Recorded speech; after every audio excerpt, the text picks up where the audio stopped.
আসসালামু আলাইকুম, তোমাদের সবাইকে এপিসির পক্ষ থেকে তোমাদের সকলকে স্বাগতম।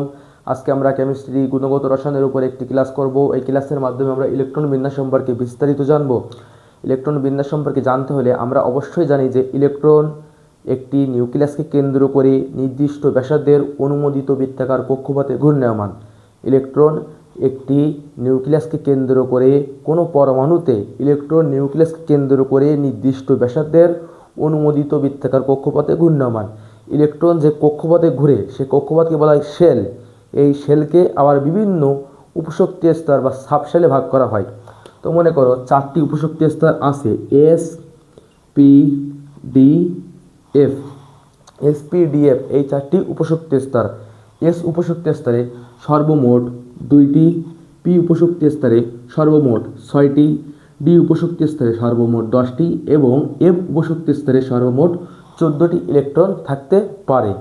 এর থেকে বেশি ইলেকট্রন থাকতে পারবে না, কমও থাকতে পারে, কিন্তু সর্বোচ্চ এসে 2টি, পি এ 6টি, ডি এ 10টি এবং এফ এ 14টি করে ইলেকট্রন থাকতে পারে। এখন আসো ইলেকট্রনের ক্রম আমরা দেখব, ইলেকট্রন কোন ক্রম অনুসারে থাকে। তো মনে করো 1s, 2s, 2p, 3s, 3p, 3d, 4s, 4p, 4d, 4f, 5s, 5p, 5d, 5f, 6x, 6p, 6d, 6d,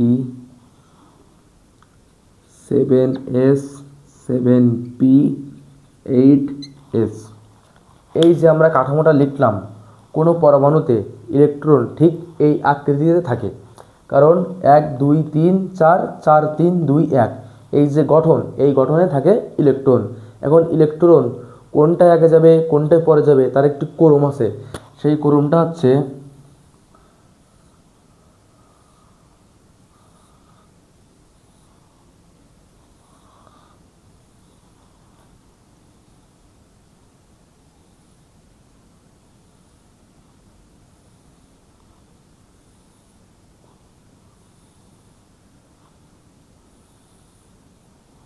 এই যে ক্রম, এই ক্রমে কোনো ইলেকট্রন কোনো অরবিটালে প্রবেশ করে। এখন মনে করো ক্রমগুলো আমরা লিখব, 1s, 2s, 2p, 3s, 3p, 4s, 3d, 4p, 3d, 4p, 5s, 5s, 5s এর পরে 4d, 4d, 5p, 5p, 6s। এই যে তোমার ক্রম, ঠিক এইভাবে এরকম ক্রমে কোনো পরমাণুতে ইলেকট্রন প্রবেশ করে। এখন আসো এইখানে দেখো, আমরা দেখতে পাচ্ছি 1s, 2s, 3p, 3s, 1s, 2s, 2p, 3s, 3p। 3pর পরে 3d হওয়ার কথা ছিল, কিন্তু এখানে এসেছে 4s। কেন 4s কেন আগে আসলো এবং 3d কেন পরে গেল? এই যে এটাই হচ্ছে তোমার আউফবাউ রুল। আউফবাউ নীতি কী বলে? কোনো পরমাণুতে ইলেকট্রন প্রথমে কম শক্তি সম্পন্ন অরবিটালে প্রবেশ করবে এবং পরে বেশি শক্তি সম্পন্ন অরবিটালে প্রবেশ করবে। কোনো পরমাণুতে ইলেকট্রন প্রথমে কম শক্তি সম্পন্ন অরবিটালে প্রবেশ করবে এবং পরবর্তীতে বেশি শক্তি সম্পন্ন অরবিটালে প্রবেশ করবে। সেই জন্য ইলেকট্রনটি ওইখানে আমাদের 3dতে প্রবেশ না করে 4sে প্রবেশ করেছে। এই যে আমি বললাম যে প্রথমে কম শক্তি সম্পন্ন অরবিটালে প্রবেশ করবে। এই শক্তি আমরা কীভাবে নির্ণয় করব? এই শক্তির মানটা কিসের উপর নির্ভরশীল? এই যে শক্তির মান, এই শক্তির মান হচ্ছে n প্লাস l এর উপর নির্ভরশীল। যার n প্লাস l এর মান কম তাতে আগে ইলেকট্রন প্রবেশ করবে এবং যার n প্লাস l এর মান বেশি তাতে পরে ইলেকট্রন প্রবেশ করবে। মনে করো 3d একটি অরবিটাল এবং 4s একটি অরবিটাল। 3d একটা অরবিটাল আর 4s একটি অরবিটাল। এখন 3d এখানে n ইকুয়াল টু হচ্ছে 3, এখানে n ইকুয়াল টু হচ্ছে 4 এবং d এর মান l এর জন্য 2, s এস এর মান এল এর জন্য 0। এগুলো আমরা গত ক্লাসে দেখে এসেছি এবং 9, 10 সম্পর্কে জানি। অর্থাৎ এখানে যদি আমরা n প্লাস এল এর মান বের করি তো আমাদের মান দাঁড়ায় 5, আর এখানে n প্লাস এল এর মান বের করলে মান দাঁড়ায় 4। অর্থাৎ এই যে অরবিটাল এই অরবিটালের শক্তি বেশি এবং এই অরবিটালের শক্তি কম। এখন আমরা জানি, এখন মনে করো তুমি একটি বিল্ডিংয়ে বাসা ভাড়া থাকবে। বিল্ডিংয়ের 5 তলা খালি আছে এবং 3 তলা খালি আছে। বিল্ডিংয়ে কোনো লিফট নেই। তোমার 3 তলায় ওঠানামা করতে কম শক্তি ব্যয় হবে। তাহলে তুমি এবং আমি অবশ্যই চাইবো যে আমরা যেন 3 তলায় থাকতে পারি, কারণ ওখানে আমাদের কম শক্তি ব্যয় হবে। ইলেকট্রনের বেলায়ও ঠিক তেমনই, যেখানে আমাদের কম শক্তি লাগবে ইলেকট্রন আগে সেই অরবিটালগুলো পূর্ণ করবে এবং যেখানে বেশি শক্তির প্রয়োজন হবে ইলেকট্রন পরে সেই অরবিটালগুলো পূর্ণ করবে।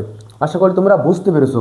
এখন মনে করো সোডিয়ামের ইলেকট্রন বিন্যাস কেমন হবে। সোডিয়ামের ক্ষেত্রে ইলেকট্রন বিন্যাস হবে 1s2 2s2 2p6 3s1 1s2 2s2 2p6 3s1। এখানে যে 1s2, এখানে আমাদের ইলেকট্রন আছে 2টি। একটি ইলেকট্রন এমন করে এবং একটি ইলেকট্রন এমনভাবে প্রবেশ করবে। যদি কোনো স্পিনের একটি ইলেকট্রন যদি ঊর্ধ্বমুখী হয়, পরবর্তী ইলেকট্রনটি নিম্নমুখীভাবে প্রবেশ করে। 2s এর ক্ষেত্রেও ঠিক একই, এমনভাবে এবং এমনভাবে। 2pর জন্য 3টা ঘর থাকে। এখানে ইলেকট্রনগুলো কীভাবে প্রবেশ করে, ইলেকট্রনগুলো আগে হুন্ডের নীতি অনুযায়ী ইলেকট্রনগুলো আগে সোজাসুজি তীরচিহ্ন বরাবর প্রবেশ করবে। হুন্ডের নীতি কি বলে? হুন্ডের নীতি হচ্ছে বাস রুল, খালি বাস রুল। বাসে আমরা কেমন, বাসে মনে করো এইটা একটা বাস।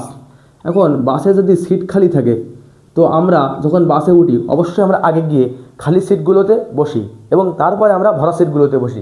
যেহেতু এখানে 3টা সিট আছে এবং ইলেকট্রন আছে 6টা, তো প্রথম 3টা ইলেকট্রন আগে 3টা ঘরে গিয়ে বসবে এবং তাদের দিকও একই দিকে হবে, তাদের স্পিনের দিকও হবে একই দিকে এবং পরবর্তী 3টা ইলেকট্রন তার সাথে সাথে গিয়ে বসবে। তো আমরা এখানে হুন্ডের নীতিও দেখলাম এবং আউটবাউন্ড নীতিও দেখলাম। এখন আসো 3s এর ক্ষেত্রে ঠিক তাই। 3s এর ক্ষেত্রে প্রথম ইলেকট্রন হবে ঊর্ধ্বমুখী এবং পরবর্তী ইলেকট্রনের স্পিন হবে নিম্নমুখী।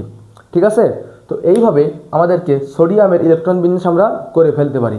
এবার আসো আমরা একটা বড় উদাহরণ দেখি। মনে করো ক্যালসিয়াম 20। ক্যালসিয়ামের বেলায় কী হবে? ক্যালসিয়ামের ইলেকট্রন বিন্যাস হবে 1s2 2s2 2p6 3s2 3p6 4s2। ক্যালসিয়ামের ক্ষেত্রে তার 19তম ও 20তম ইলেকট্রনটি 3d অরবিটালে প্রবেশ না করে 4s অরবিটালে প্রবেশ করে। কেন প্রবেশ করে? কারণ 3d অপেক্ষায় 4s কম শক্তি সম্পন্ন। আমরা জানি আউটবাউন্ড নীতি অনুসারে যে ইলেকট্রনের যে অরবিটালের শক্তি কম ইলেকট্রন আগে সে অরবিটালে প্রবেশ করে এবং যে অরবিটালের শক্তি বেশি ইলেকট্রন পরে সে অরবিটালে প্রবেশ করে। তো এক্ষেত্রে আমরা কি করতে পারি? এক্ষেত্রে আমরা মনে করো এখানে যে 2টি ইলেকট্রন আছে, সর্বশেষ 19তম এবং 20তম ইলেকট্রন, একটি ইলেকট্রন হবে ঊর্ধ্বমুখী এবং একটি ইলেকট্রন হবে নিম্নমুখী। একটি ইলেকট্রনের স্পিন হবে ঊর্ধ্বমুখী এবং একটি ইলেকট্রনের স্পিন হবে নিম্নমুখী। এগুলো আমরা আশা করি বুঝতে পেরেছি। এবার আসো আমরা হুন্ডের নীতিও বুঝলাম এবং আউটবাউন্ড নীতি বুঝলাম। আউটবাউন্ড নীতি কী বলে? যার শক্তি কম তাদের আগে ইলেকট্রন প্রবেশ করবে এবং যার শক্তি বেশি তাদের পরে ইলেকট্রন প্রবেশ করবে। এখন মনে করো এটা ক্লোরিন আমরা আঁকি। ক্লোরিন 17। ক্লোরিনের বেলায় 1s2 2s2 2p6 3s2 আর 3p5। এই যে 3p5 পি এর জন্য 3টা সিট হবে। মনে করো এটা একটা বাসের 3টা সিট।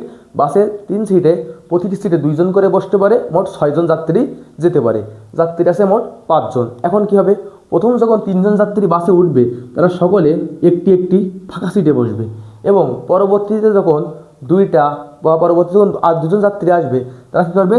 তারা এদের সাথে শেয়ার করে বসবে। অবশ্যই আমরা কি বাসে উঠলে কি করি? আমরা কি একসাথে কি জায়গা ফাঁকা রেখে কি মানুষের পাশে বসি? অবশ্যই না। সেম রুল হুন্ডের নীতি অনুযায়ী। হুন্ডের নীতি বলে যদি সমশক্তি সম্পন্ন ইলেকট্রনগুলি একইভাবে অরবিটালে যুগ্মভাবে প্রবেশ করবে এবং পরবর্তীতে সেগুলো অযুগ্মভাবে প্রবেশ করবে। ঠিক আছে, এটা হচ্ছে আমাদের হুন্ডের নীতি। আর আহ্বায়ক নীতি কী বলে সেটা আমরা জানলাম। এবার আসো পলির বর্জন নীতি। আহ্বায়ক নীতি শেষ, হুন্ডের নীতি শেষ, হচ্ছে পলির বর্জন নীতি। পলির বর্জন নীতি বলে কোনো পরমাণুতে দুটি ইলেকট্রনের 4টি কোয়ান্টাম সংখ্যার মান কখনো সমান হবে না।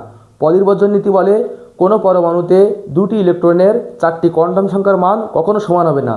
মনে করো ম্যাগনেসিয়াম, ম্যাগনেসিয়াম হচ্ছে 12, ম্যাগনেসিয়ামের ইলেকট্রন বিন্যাস 1s2, 2s2, 2p6, 3s2।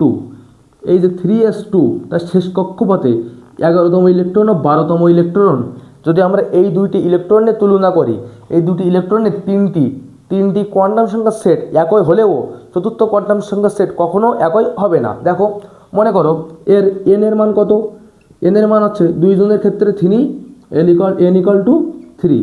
এল এর মান কত, এল এর মান এস এর জন্য 0। এল যদি 0 হয় তাহলে এমও কি হয়, 0 হয়। আমরা এটা আগের ক্লাসে দেখে এসেছি। এবং এস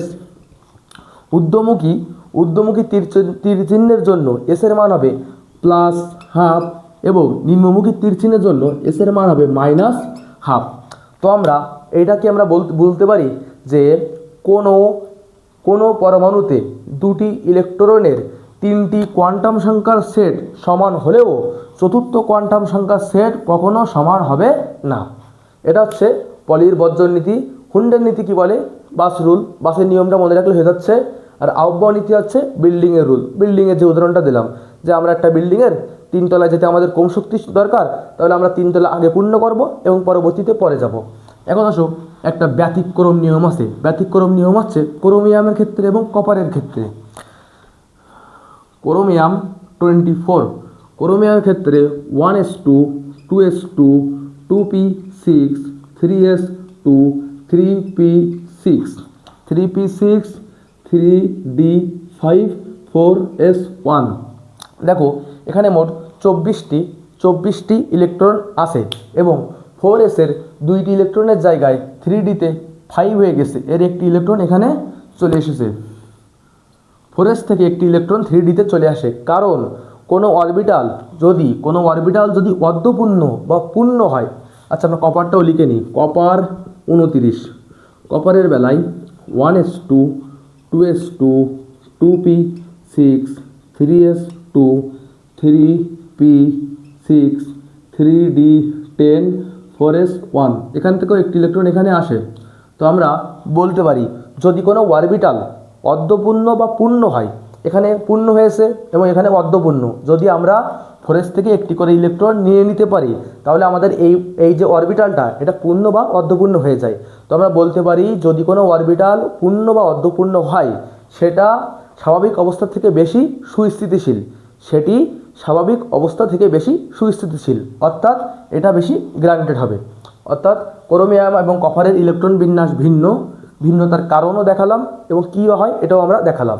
এখন মনে করো আমাদেরকে যদি যে কোনো প্রকার ইলেকট্রন বিন্যাস দেওয়া হয় আমরা করতে পারবো। শুধু 3টা জিনিস খেয়াল রাখবো।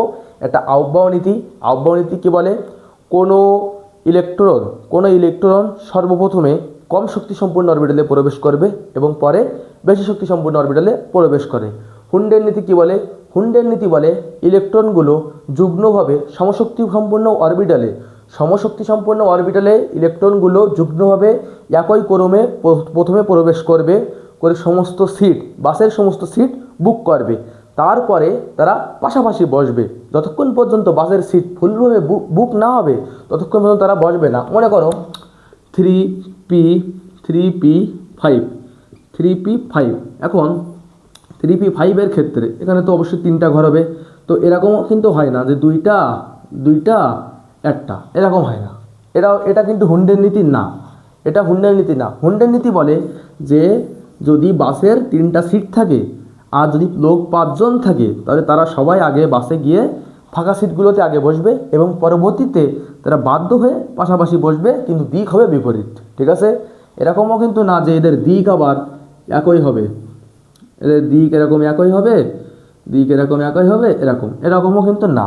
এটাই হচ্ছে হুন্ডের নীতি। আশা করি তোমরা আউবাউ নীতি, পলির বর্জন নীতি এবং হুন্ডের নীতি বুঝতে পেরেছো। তোমরা যত বড় মৌলেই হোক না কেন এই তিনটা নিয়ম, জাস্ট তিনটা নিয়ম মাথায় রাখবা এবং তোমরা যে কোনো প্রকার ইলেকট্রন বিন্যাস খুব সহজে করতে পারবা। আজকের ক্লাস এই পর্যন্ত। আমাদের সাথে থাকার জন্য সবাইকে ধন্যবাদ। আসসালামু আলাইকুম।